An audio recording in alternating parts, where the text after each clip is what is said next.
Peachtree Corners, Norcross, Atlanta. You're rocking with the best, baby. Thoughts of the week. Let's get it.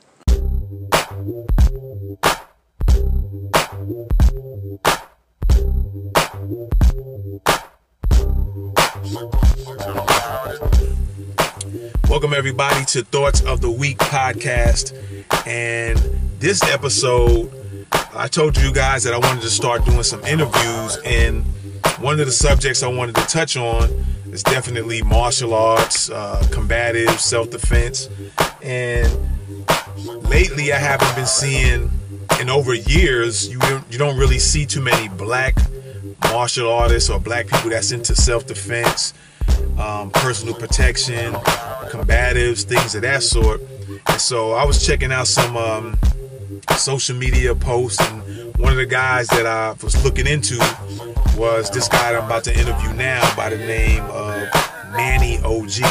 All right, I've been checking out some of his work on Instagram and Facebook, and I thought he'd be somebody that, you know, from the stuff I was looking at, he'll be somebody that I thought I would showcase, and there'll be plenty others as well. I'm going to try to find males and females that are black, because I feel like there's not enough of them being shown, and people might not know about them. And it doesn't have to be anybody super popular, just even on a local tip, whatever city or state they might be in.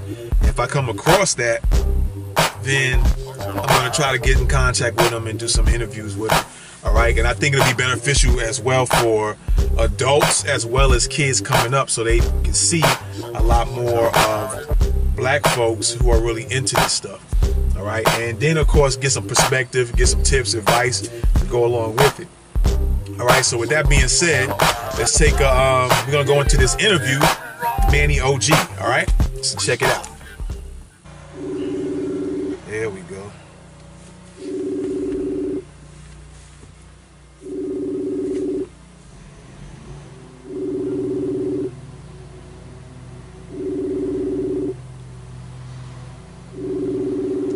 See my man answer in. Yo, what's going on?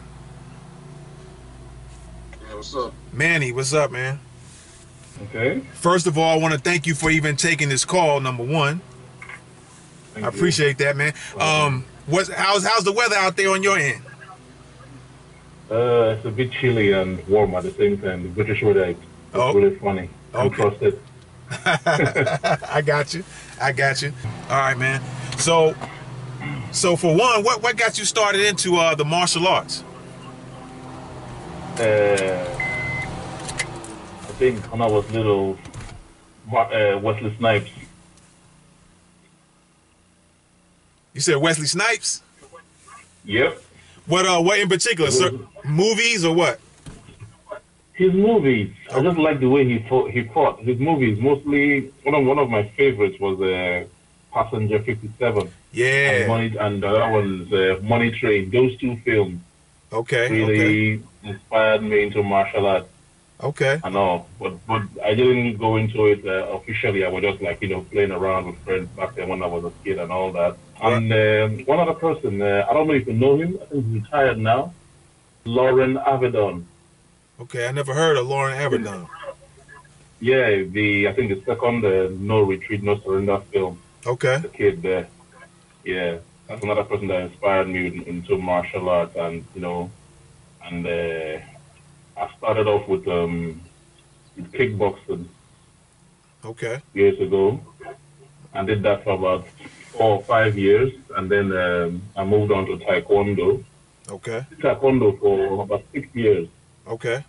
Yeah, but I never moved up the belt, though, because I just love sparring and fighting. I didn't care about belts until later on. Like, oh yeah, I should have actually do some grading, Right. Okay. Yeah. So, and then this was like in the early 2000s. I'm quite young. I'm 32 now, so yeah, in the early 2000s, it was. So when I after I moved from Nigeria to the UK, okay, years ago, I started experiencing other martial arts. Okay. Okay. And then I discovered Silat, Penchak Silat Sharaf to be specific. And I followed that. I've been doing it for about 5, 6 years now, and it's one of the best things I've ever practiced. And it's worked for me. Right. Right. And Right. also, also in my private security job that I do, it also helps and all that. And so since I've never looked back, I just practice and practice. I've got a students that I teach as well. Okay. Just a small group here in the UK.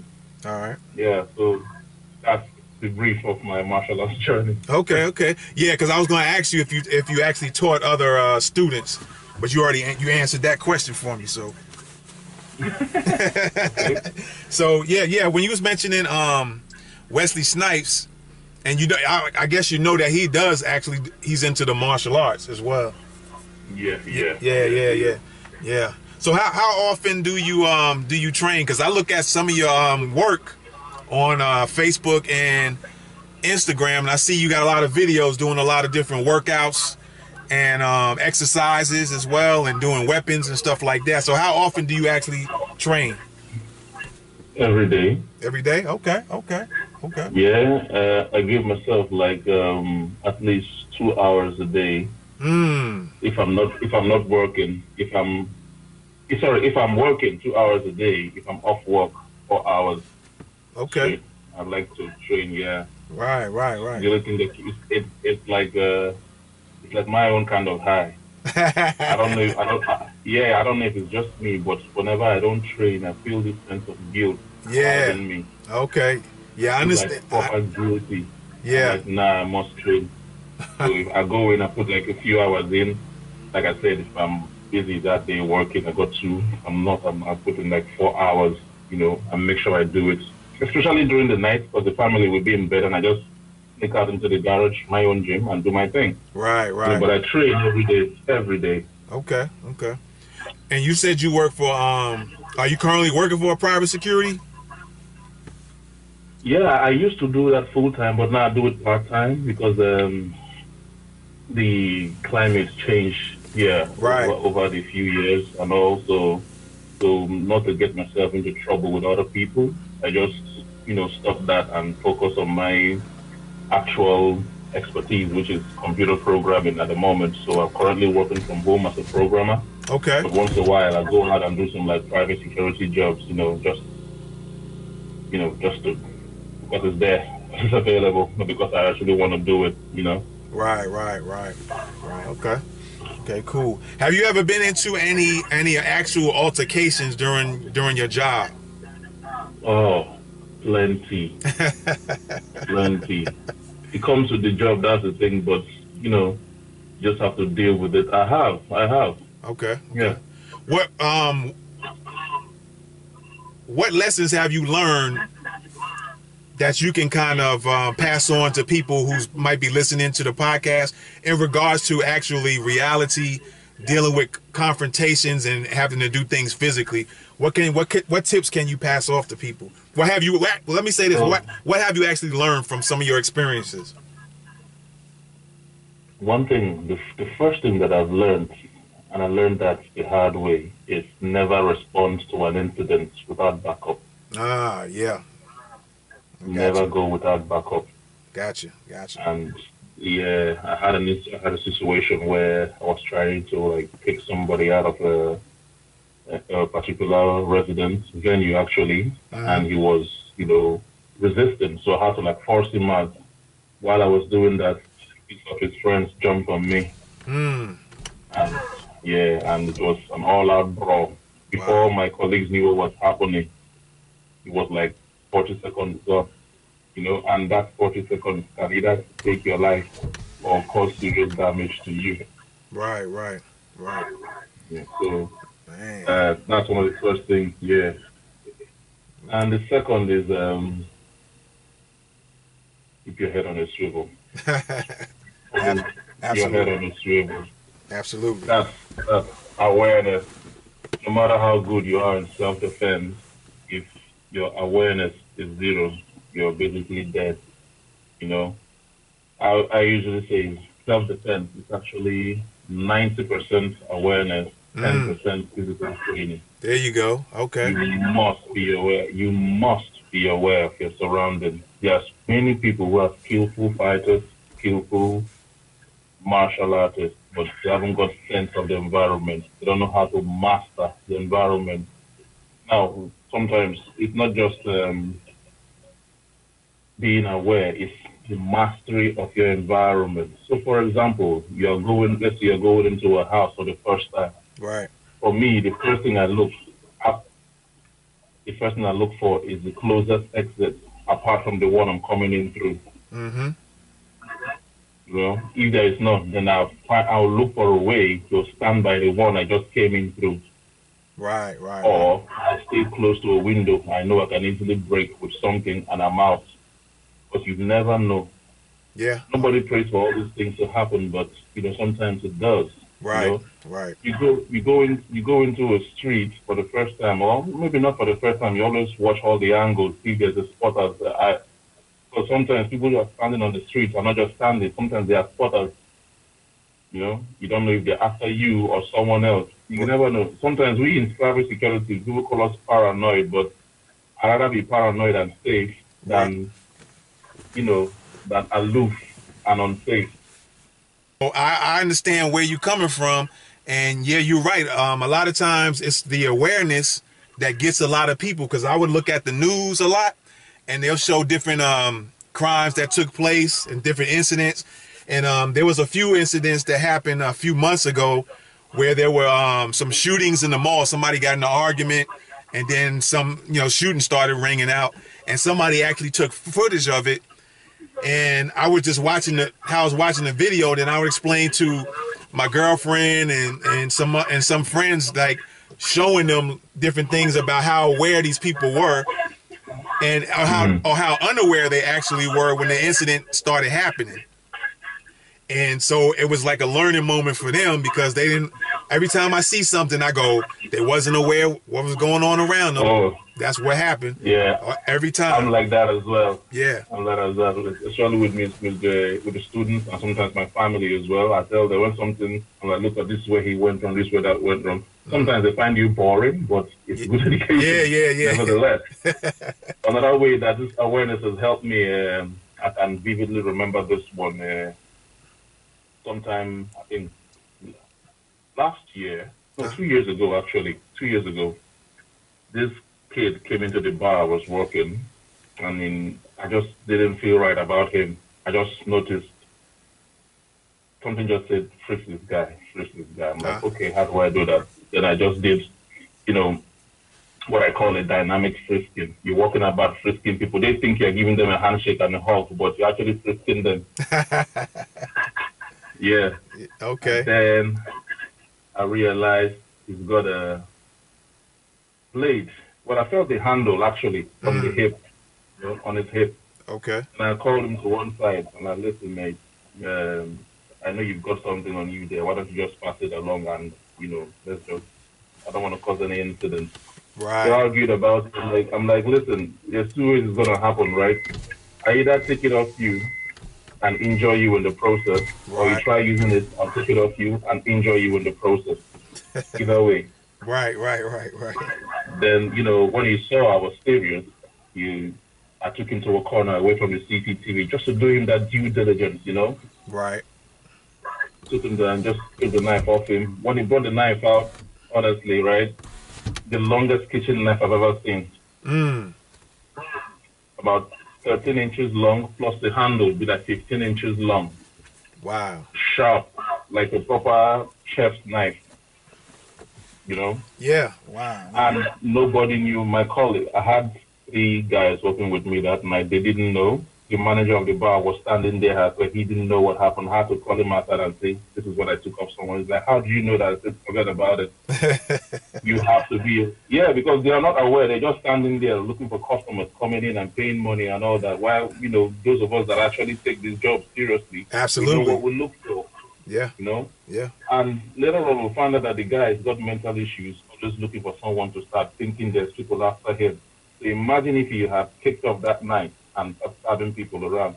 So that would have been a lot of paperwork for me. So with my awareness, I was able to like diffuse that situation before it got out of hand. And when he saw me the following week, well, I wouldn't say friends, but he was friendly with me. And not that because I didn't like, I would say snitch him or anything. I just maintained that policy. I'm like, listen, you give me the knife, I'll let you come in whenever you want to come in, but I'm gonna search you each time you come in. Right. Just treating them respectfully goes a long way.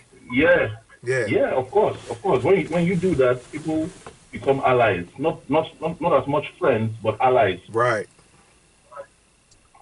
So yeah, awareness is key at all times. Right. Right. At all times, I've seen different places that I've worked with guys that know actually MMA fighters getting sucker punched. Standing nose to nose, forehead to forehead with people and arguing. I'm like, that guy could just shank you. What are you doing? And you don't have to prove a point. Right. And you said these are MMA fighters. Yeah. Yeah. Just stand back. Because people just got this thing that because they do certain kind of martial arts, they've got this street cred and nothing can happen. Nobody cares. Right. Nobody cares. You're trying to prove a point out there, you get killed. People, mourn you for like 2-3 weeks. Life goes on and you're dead. Yeah. I've got a family. I don't want to go through that shit. Yeah. I just want to do my job peacefully as much as I can and go unless I consider my life under considerable threat, like proper threat. I know I'm either going to die or walk away. Then, yeah, I engage. Otherwise, I'm sorry, handshake. That's enough. I walk away. Yeah, absolutely. Common sense, conflict management or conflict resolution. You want to call it that. Absolutely. Absolutely. So what do you think in saying that? Maybe a lot of people think that the fighting in the ring and fighting in the street are the one and the same, but it's not. It's not, because in the ring, in the dojo, on the mat, everybody is in on the plan. Everybody knows what's happening. Right. You're either punching straight or hook or uppercut, or whatever kind of conventional orthodox punching I think they do. Yeah. While on the street, while you're throwing a punch, the person you're punching is picking up a big piece of wood from the ground. I'm hitting you with it, your rib, your knee. He doesn't care. Absolutely. Yeah. While you're punching him and you're on him doing your pounding and all that, he brings out a knife or something sharp and stabs you, and you're dead. Yeah. While you're on him trying to grapple and kick him and punch all those things, he's got friends. They're gonna come and kick you in the head. Where's your MMA? Where's your absolutely? Yeah. So it's different. It's only a few people that professional fighters that have actually discovered the difference, and then they train accordingly. Yeah. If they're training for the mat and the ring, they train for the mat and the ring, and then when they want to train for the street, they train for the street. It's very few. While the others, I'll say an example. I work with many MMA fighters on the doors, right? Okay. And one of them got into a fight. The first one got into a fight with someone, and it was like a conversation between the both of them. I punch you one, you punch me two, I punch you two, you punch me three, all those kind of. I'm like, what's he doing? Right. What's this? Stop him. Get him down and let's take him away. But he's just trying to prove a point that he's a good boxer or that kind of thing, and it was really, really annoying. Yeah, I understand. I wasn't annoyed as much as the person provoking him. I was annoyed with him engaging the person in that way. Right. What if we were not there? What if he had friends and they all jumped on him? Yeah. Where is the MMA? You practice your thing with just one person. There's no multiple opponents in the ring. Right. You know what I mean? Yeah. Oh yeah. And there's this other guy as well that he was working with me. Then he started to try my classes. Mm-hmm. So he came over and I just played with him. We played just see where we can start off. And then he did this, I don't know what they call it, honestly, where they grapple you in a chokehold and sit behind you and cross their legs all over you. Do you know what they call it?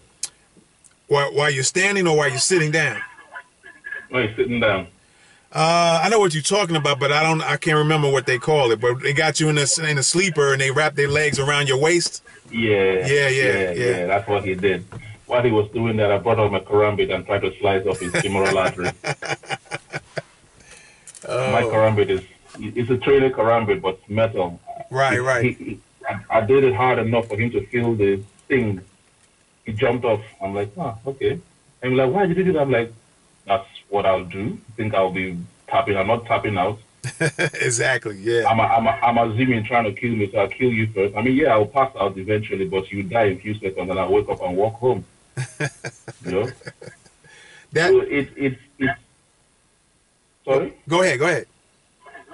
So that's one thing that I did that opened up his mind to like, wow, this thing could actually happen out there.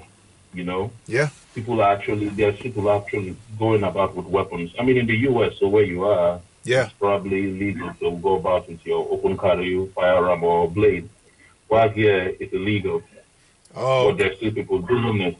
Okay. You know, either with a knife or a screwdriver, whatever. It's something sharp that can actually cause real damage to people. Absolutely. You know, so I told them that's what will happen.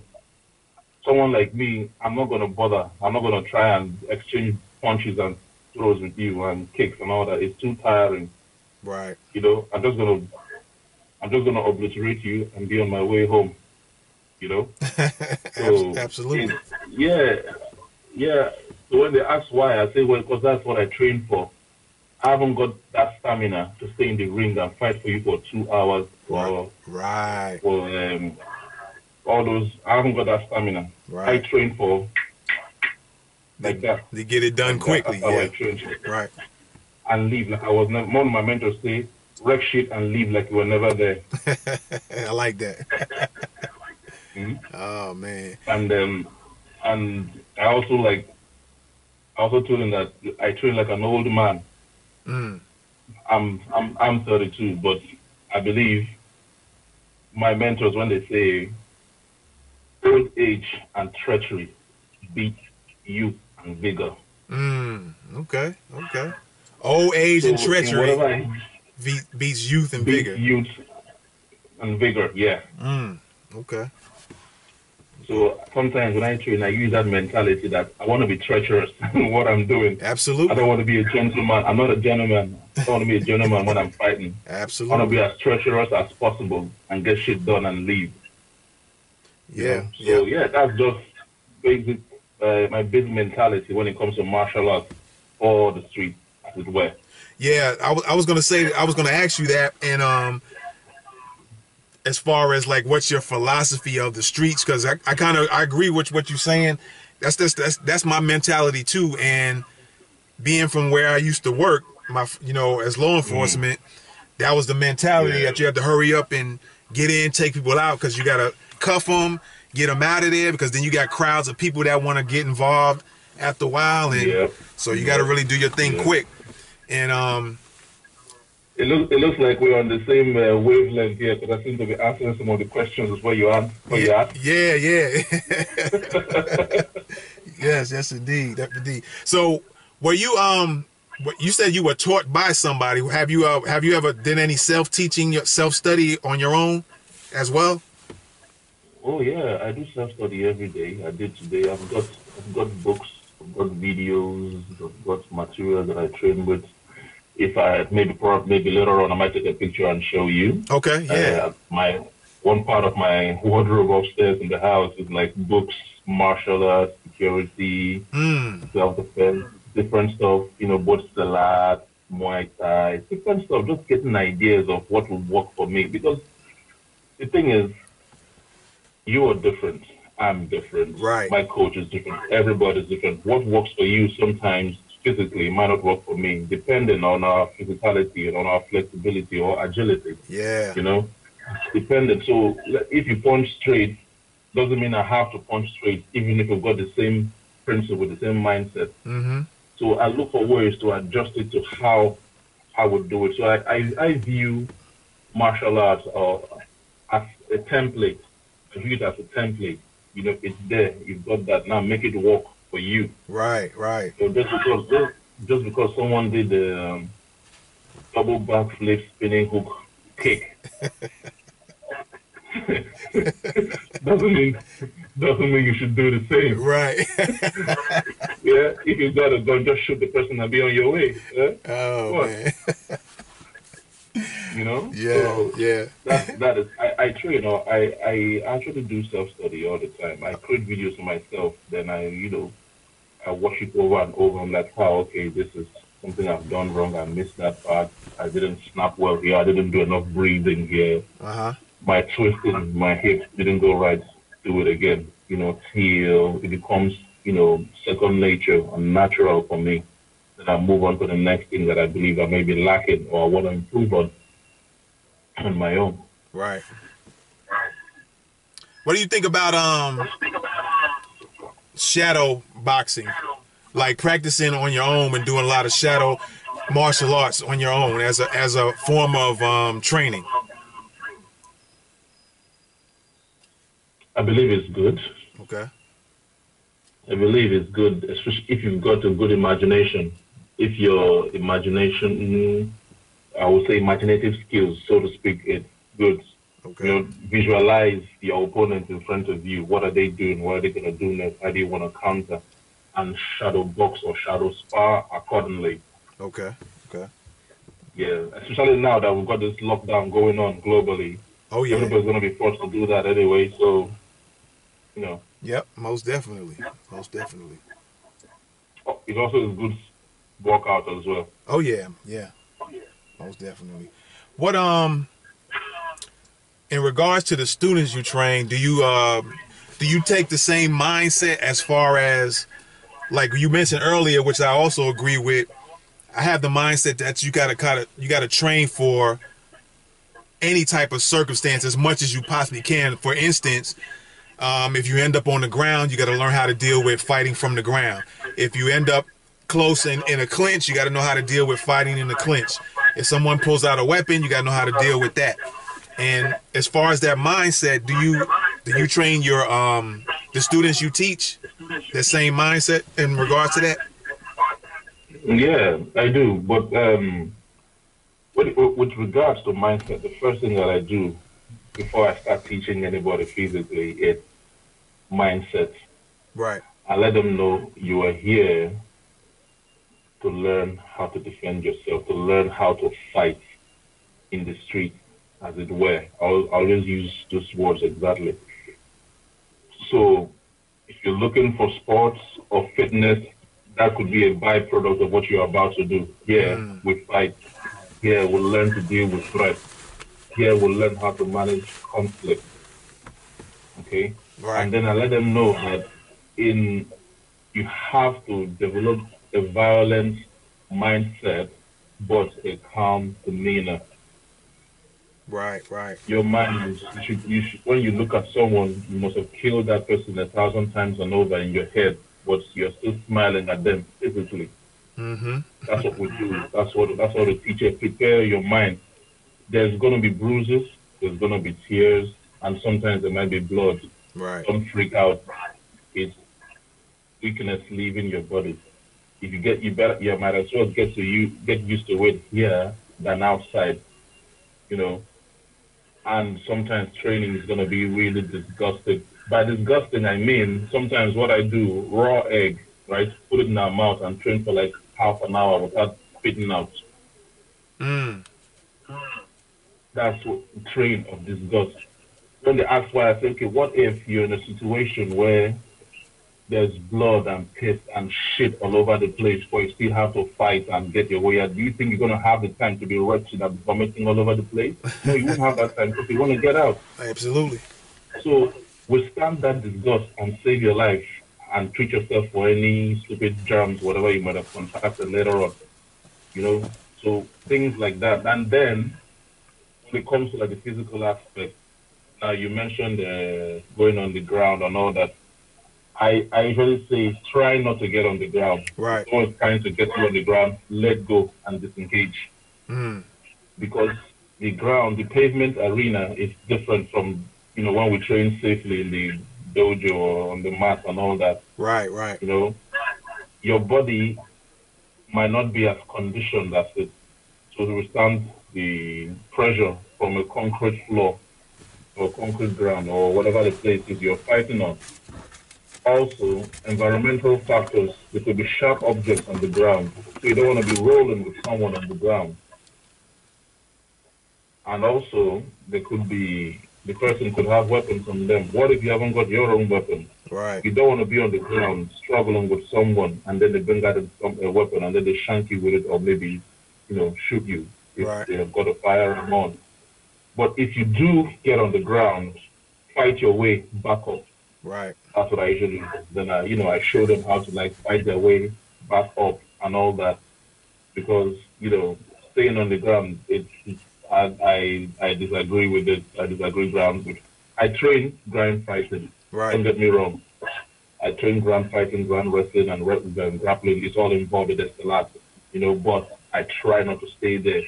Right. I do it to get back up, not to stay there and choke somebody out or do anything like that. Right. So the first thing when it comes to teaching is the mindset that I give them, that is for violence, not for sports. It's for causing severe damage to somebody, not to score points or prove a point that you're a better fighter. Like one of my mentors, Ibrahim Rahim, I think he's based in the US as well. He's one of my mentors in that shut up. Okay. Said, you have to be like water, but not like Bruce Lee's kind of be like water. Be like water in the sense that if you touch water, you become wet. So if someone touches you, that part of the body they use in touching you should be destroyed. Right. Yeah. You understand what I'm saying? Oh yeah, most definitely. Like you were saying, I do agree with that as well. With the mindset, you got to be prepared to. Like some people would just come in with the mindset of, I just got to fight back. But sometimes you have to be prepared to be in the mindset that your part of your fighting might end up you killing a person. And are you prepared for that? Are you prepared mentally for that as well? That is the reason why I've got only like 7 students who've been training with me for a while. Okay. When I first started, I had like 15. Wow. And because I couldn't stand that mindset thing, it reduced. So I'm not looking for any more students. I just train the one that want to train. Right. Because I've had people come to my class and break down in tears, male and female, and cry that they don't want to train, they want to go. I've had people call, Manny, I've seen your videos, I like them, I want to train what you train, I'm looking for something realistic, blah, blah, blah. And they come in, after the first half an hour, they're like, can I leave? I'm like, yeah, sure. And then I check up on them and ring them out. They say, no, sorry, it's not for me. It's too full on, blah, blah, blah. I'm like, well, you say it wasn't realistic. Yeah. At first, it bothered me a bit. I've had so many people tell me, please, Manny, tone it down a bit, and then you have more people come train with you. It was a dilemma. I'm not gonna lie. This is one of the things that people who teach real stuff face, that I believe they face. Right. People who teach real things, not sports, not commercialized dojos, like proper martial art as it should be for warfare. Right. Urban, especially now that we're in the modern age, is urban jungle warfare. Right. Let me cut you I've off real quick. Is it the physical part of your training, or is it the fact that you're telling them that, hey, look, you might get cut, you might get stabbed, you possibly get shot, or you might end up having to do that to the other person? Which one of those is the ones that's actually keeping them from or stopping them from coming back? Is it the physical work? Are you like hitting them real hard, or is it just the telling them what could possibly happen and getting them mentally prepared for it? No, I don't think I hit anybody really hard. If I did hit people really hard, I don't think I'd have any more students. everybody run away from me, But I think mostly from my experience, what I've seen is when I tell them that, they're like, no problem, But when they see it being demonstrated in class, being shown in class, they're like, oh, okay, so that's what he means. He wasn't joking. Right. Like, no, this is not for me. Okay. I've had a few people coming, from different martial arts backgrounds, coming to train and all that. I told them, I'm not here to tell you what you're doing is shit. Right, right. I'm not telling you to tell you to forget it. Keep practicing it. Have this as an added skill. Right, right, right. It'll help. So, I've they come in, they train. I'm like, this is not for me. I don't want to be playing with knives. Knives are dangerous. I'm like, cool, not for you. I'm okay with that, but that's why I train. Right, You know, I play with knives all the time. I do empty-handed knives. It depends. I'm not gonna push it down for you. That's me being dishonest to you, right, to my coach, and to myself. Yeah. I'm not gonna water it down. I'll teach it as it is. If you can accept it, fine. If you can't accept it, I bid you farewell. Go do something else that you find more useful to you. Right. So, like I was gonna say before, it's one of the challenges that people teach the real stuff face.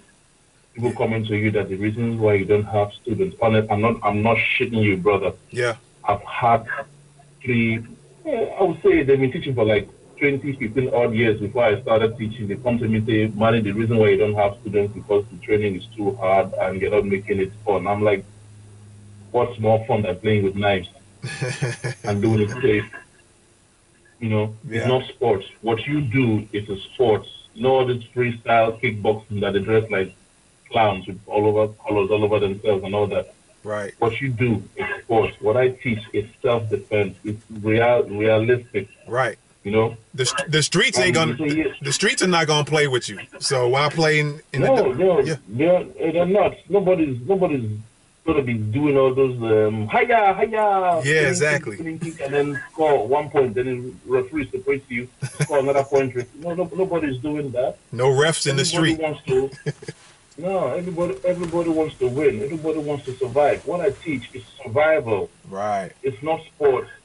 I could get punched in the face, get my eyes gouged out, get hit, but I'm going to make sure I survive and make sure that person does not for doing that shit to me. That is what I teach. Right.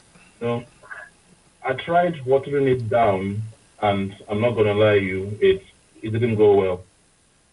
It was just looking like people playing patter cake, bake me a cake. Honestly. Yeah, I understand. I just thought, I'm like, no, I'm going to teach it as it was taught to me.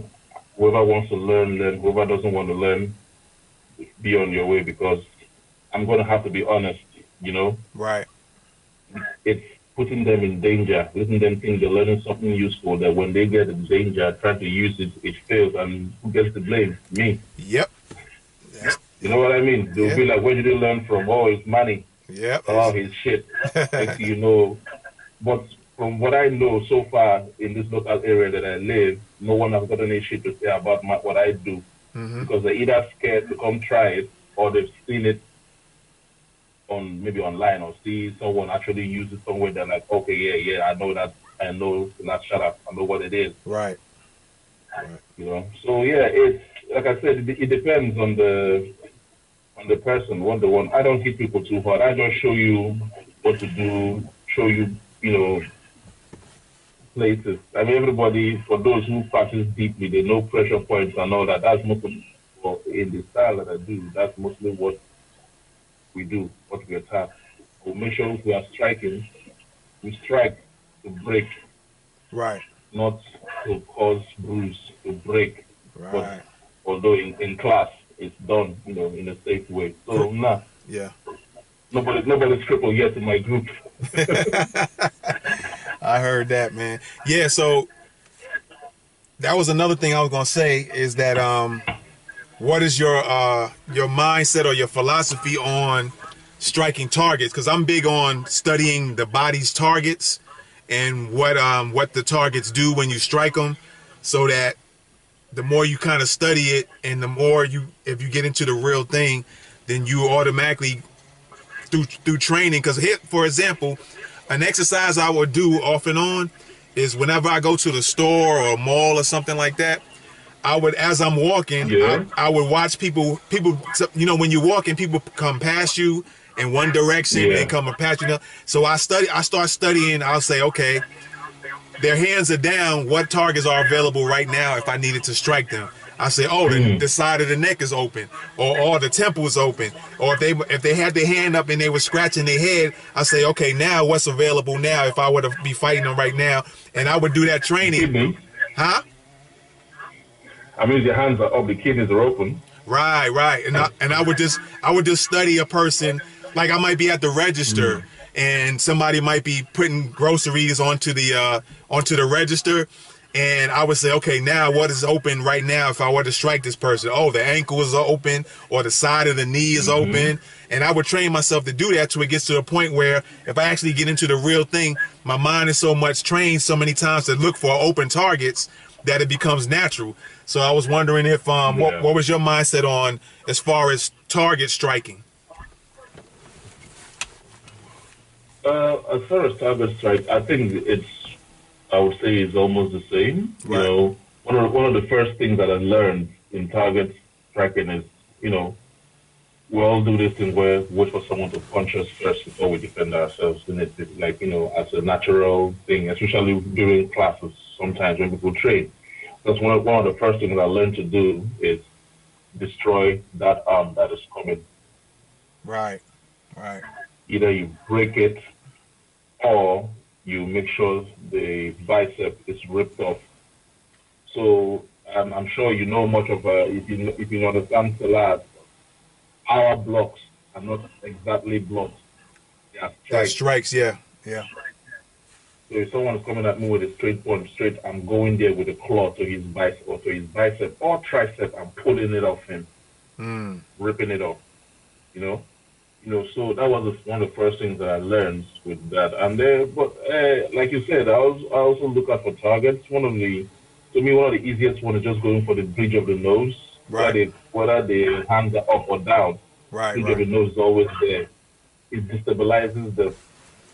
You know, in that split second, it destabilizes them. You can either run or engage. You have that choice of running.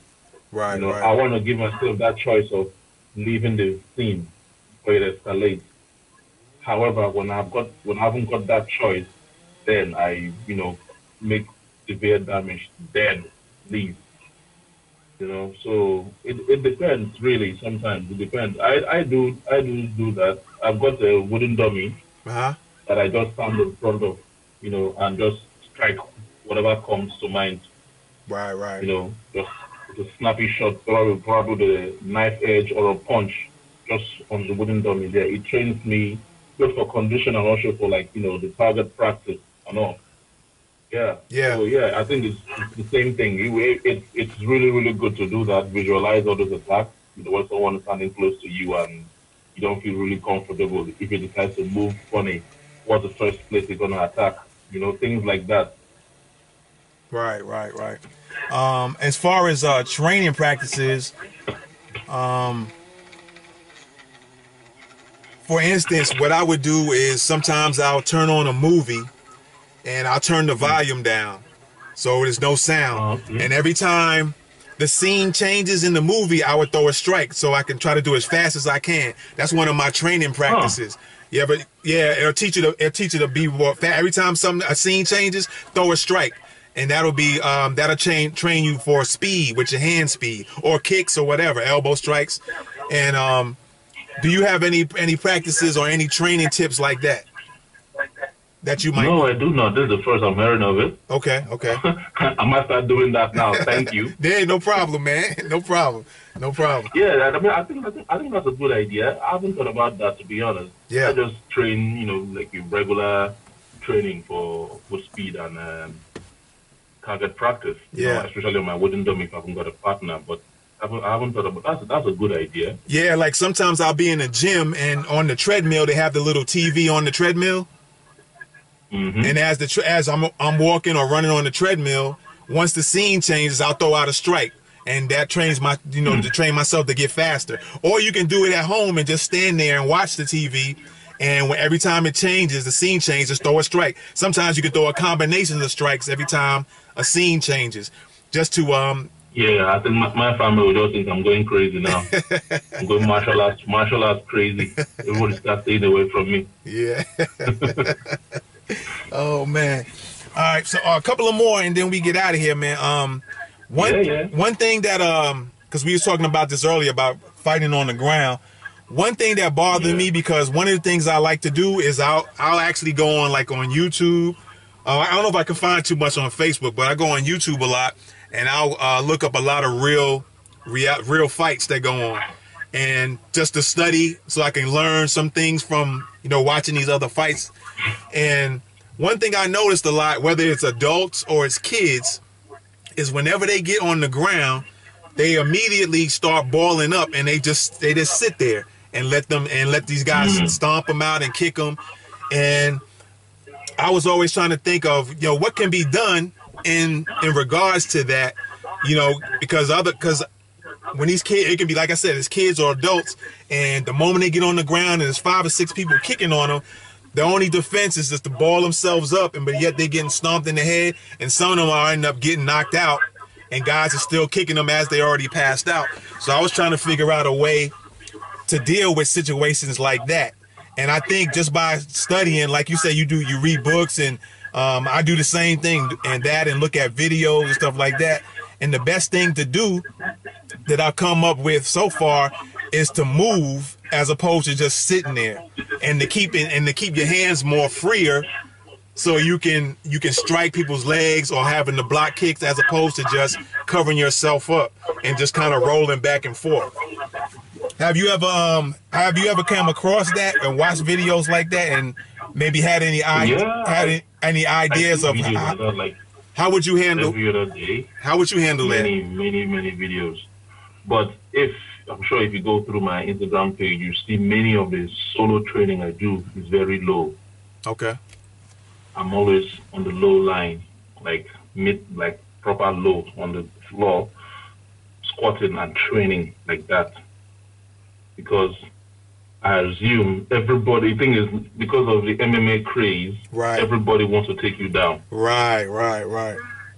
Because of USC, everybody wants to take you to the ground and start pounding you, So majority of my own personal training is low.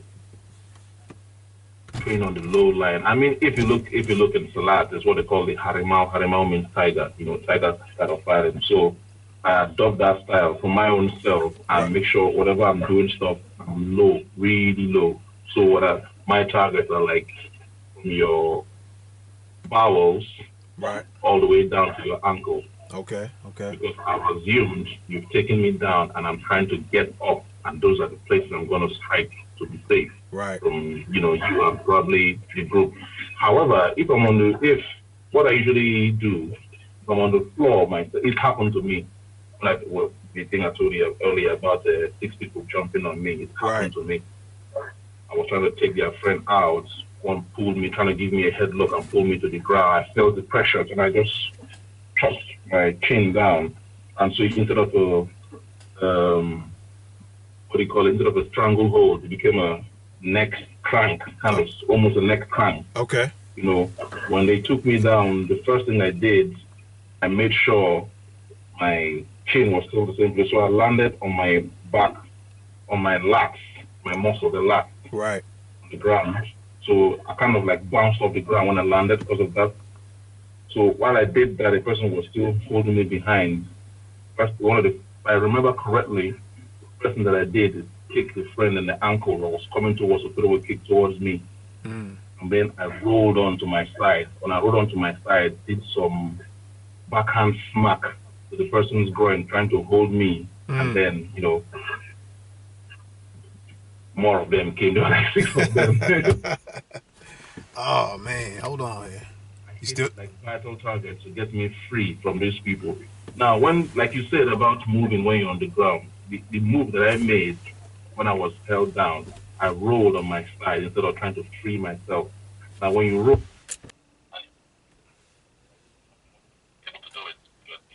you're resisting. But while you're resisting, try shoving them sideways. They'll go flying.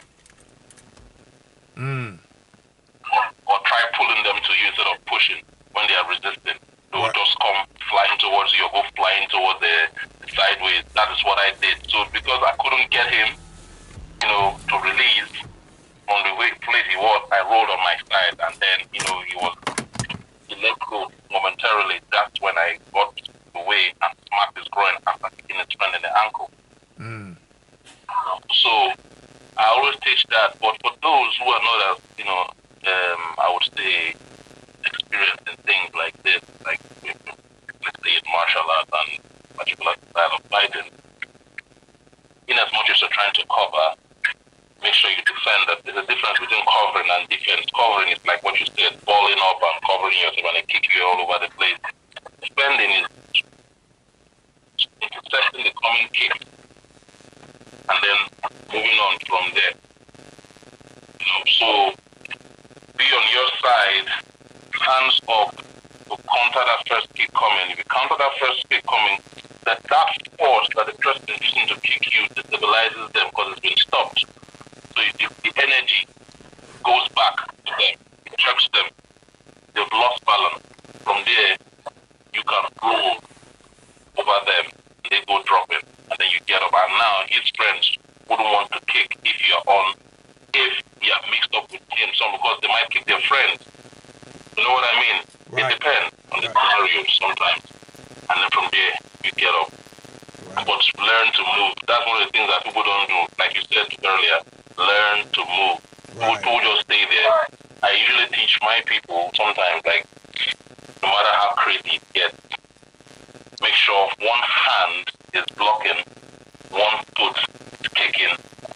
The other hand and foot that is on the ground is moving you gradually as you are doing that. So kick forwards, be on the move. Right. Kick forwards, and then get back up. I'm not going to bullshit you. People are going to kick you in the head. Right. Because they can't block your head. They're going to kick you in the back. But make sure the person in front of you is who your target is who you are kicking, and that's your doorway. Once he loses his balance, that's your way out. Right. So you have to be honest with people, let them know the outcome of things like this. We tell them, you just roll on the ground, for one, and things. They're just lying. They will hit you. They will. But it's your survival instinct that will, help you in things like that. The thing is, no matter how much you train as well, if you haven't got that mindset of a survivor, the training just goes out the window. Right. When things like that, it just goes out the window, and next thing you are helpless. That's why many people just give up on martial arts, because they can't make it work for them. Right. So yeah, that is just a brief of my own outlook on it. Yeah. Cool. So in regards to that, and going back to the ground situation, another thing, and I guess it goes back to what you said earlier, and I kind of agree with the same philosophy of having like a ruthless mindset. You got to be ruthless when it comes to dealing with being in the street. Is that another thing I noticed is when like you mentioned, there's such a MMA craze and fighting on the ground that too many people focus on just like to grab the limbs and to twist you over. But I noticed people don't think in a ruthless mindset, meaning go for the eyes, go for the throat, break the fingers, stuff like that. One kid is I think he's an amateur. There's so many MMA fighters around me where I live. Honestly, I can't even count. I was working at the bar one night, and he was cousin brother inside. So we kicked him out and all. He got into a fight with my guys working with me, and broke the whole thing. And then he rushed at me. So I pinned myself against the wall and wedged myself there with one foot up and one foot down, so I don't get struck right on the wall. And then he tried to do that MMA takedown on me. Oh, I'm not gonna lie, right? I almost laughed.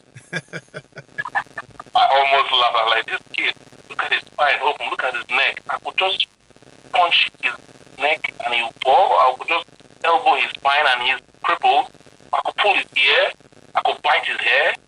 I could pull his hair. Yep. I would just look at all those things right. without doing anything yet. because I was calling his friend, come get him off me, because, sometimes we martial artists, we that know this stuff and we that actually teach it, when you get involved in certain things, especially on the job, and the police come and ask questions and all those things, and then they realize you're a martial artist, sometimes the vibe you get from them is, you should have known better. You know what I mean? Yeah. So I tried not to engage him, even if he was struggling to take me down and all that. I just felt like, we'll say 15 seconds or so, when his friend that had trouble getting him off me, what I did, I put one hand under his jaw and pulled up, and the other hand in his love handle. So I pulled them together at the same time. He yelped and let go. So imagine putting your hand under somebody's jaw and pulling. Yeah. When they're trying to take you down. That's what I did. He just and let go. Man. I just walked away because I couldn't be bothered, exchanging words and threats and all that thing. So yeah, it's the MMA craze. It's I don't know. People just the truth is, I'm gonna be fair on the MMA guys as well. Is that if you take somebody down, they're vulnerable. Right. That is the truth. They are vulnerable. That is what everybody goes for, that takedown. But they forget that while you're doing that, you yourself, you're open, because now you've got tunnel vision. It's just one person you are seeing punching on the ground or kicking or whatever it is. You don't know if he's got friends or partners just lurking about. Right. So they just come kick you in the head, and that's it. Yeah, that's it. That's it. Yeah. Yep. So that's the thing with these takedown. I call them takedown people. Other people I usually argue with it most of the time is the BJJ people. They just assume they're on the floor all the time, scrubbing their butts off the ground. I'm like, what's wrong with you? I'm sorry if any BJJ person is hearing this. That's just how I see them sometimes. I just laugh. Oh man. I hear you. So lastly, or coming to the last thing is, you mentioned that you do, you have different books. Is there one book that you can recommend? That's a pretty good book that you already, as far as self-defense, because I got a lot of books too. I probably, what I'll do is I'll send you some pictures of some books that I got as well. I would recommend two, actually. Okay. Violence of the Mind by Varg Freeborn. Okay. I'm sure you've heard of it. Yep, I did. And Meditation in Violence by Rory Miller. I think Meditation in Case of Violence by Rory Miller. No, Rory Miller. Yeah. Yeah. Meditation in Violence, I think that's the name of that book. Meditations on Violence. Meditations on Violence, okay. Yeah, Rory Miller. And then Violence of the Mind by Varg Freeborn. Okay. Those are for the mindset. The physical part is easy, trust me. It's the mindset. Right. The physical part is easy. Anybody can do it. But have they got that mindset to execute? Yep. Can they go through with it if their life depended on it? Right. Are they pacifist? Are they? I mean, I'm a pacifist. I don't want to get in trouble. But if it comes to it, I keep my pacifist nature at the back seat. I put on my survival instinct in the front. Like, listen, I'm gonna fucking kill you. You don't get out of my way now, and I'll mean it. Right. Not just in talking, also in my voice and in my looks and all, and the aggression. I'll just try and I might not be angry, but I'll just try and look angry and act angry and puff myself and make myself twice as big. Create that little fear or caution in that person to like, yeah, man, don't mess with this person, just keep his way, and then I'll be out. However, if they do insist, I'm like that.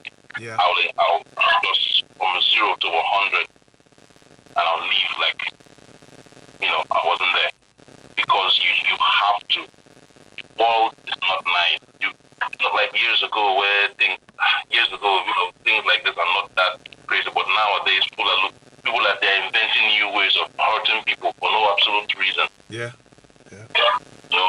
got to like be prepared. Your mindset has to be prepared. If you see someone smacking your wife or your girlfriend on the street, you know, I've seen men who can do anything. They just, you know, pull the lady away and walk away. Right. You know, I'm like, no, if that was my woman, regardless of what happened, you put your hand on her, I'm going to end you. Right, right. That is it. I'm defending mine. I'm defending my clan. I'm defending her. It's also defending myself. Right. You know? So, many people don't have that mindset. The thing is not, like I said, the physical part of it is really, really easy. It's the mindset. That's why most of my books that I read is mostly on mindset. Mindset, yeah. Mostly on the mindset of violence. You know, what are you prepared to do it if it happens? Right. You know, if someone if you're fighting now and someone spills their blood on you, are you gonna say, hey, blood, or are you gonna keep fighting and make sure you destroy that person? You know, that's the thing. I have someone, I had a lady a few years ago who was training with me, and she was like, oh, I don't like sweaty people touching me. I'm like, okay, we shouldn't be here then, because everybody's gonna be sweating. You can't be a germaphobe and be doing martial arts. It doesn't work like that. Yeah, exactly. You know, so yeah, it's the mindset. Yeah. The mindset that counts. So, like I said, Meditations in Violence and Violence of the Mind by Mark Freeborn. Meditations on Violence by Rory Miller. Violence of the Mind by Mark Freeborn. Those are the books I would recommend. Although my teacher himself has got some books, some little PDF material that is written. If I don't find them, maybe I could download them. I'll send them to you. It's about warrior mind, how to condition your mind. That's the first thing on our syllabus. That's the first thing we give you to read. All right. You see pictures that would make you go stick. Like, what is this?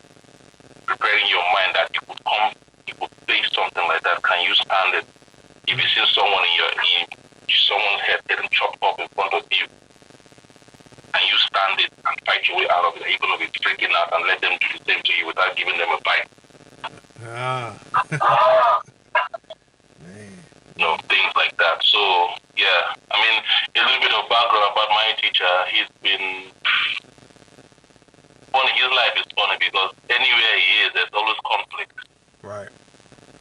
Anywhere he's lived in Sudan, if you know Sudan, in Africa, he's lived in Sudan. Okay. During the Sudanese crisis there, he's been chased all over, hunted down to be killed. You know, he's lived in Taiwan. During when Taiwan we are doing their thing with China. You know, he lived in Malaysia. He's living in Japan currently. Okay. So, with all the places that he's lived all over the world, including Canada, I think, he's learned to like adjust our style to suit violence, like proper violence. Right.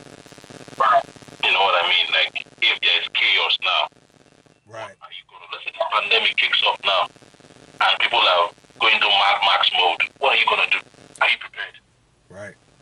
Have you got a survival pack where you can just go pick up that bag and you're out? Yeah.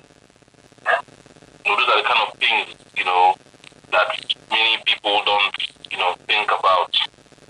Martial arts, self-defense, is not just physical, it's the mental aspect of it. Right. It's the mental aspect of it mostly. Yeah. I'm sure there's people who can fight, who can throw a punch, but their survival mindset is on point. Right.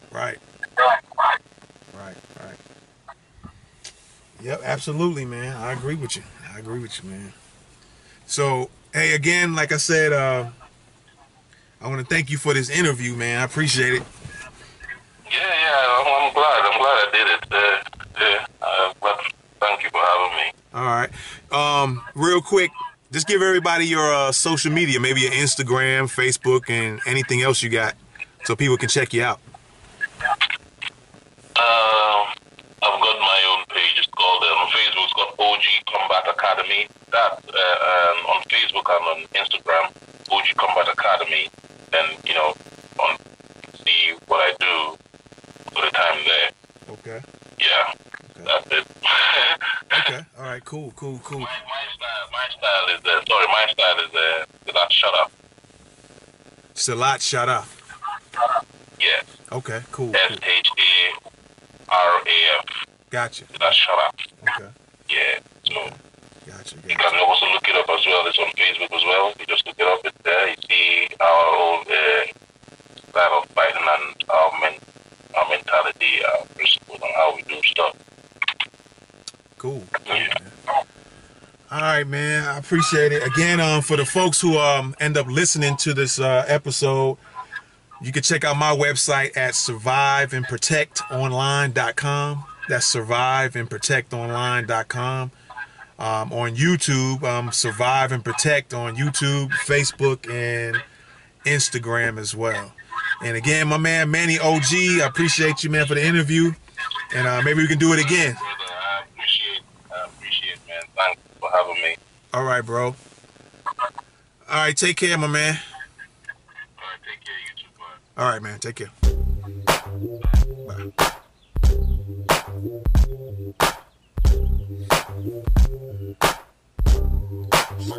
All right, man. That was a cool interview. I hope this interview has brought some of you people who are into self-defense and martial arts, particularly dealing with attacks in the real world, man, dealing with the street. And like I said, it's a good interview, and I hope you guys got something out of it, got some benefit out of it, man. Again, that's Manny OG. I think he said his you can check him out on Instagram at OG Combatives, I think. And I'll put the information on the screen here. And like I said, man, that's it for Thoughts of the Week. So once again, you rocking with the best. This is Thoughts of the Week podcast. And as you know, I'm out of here. Peace.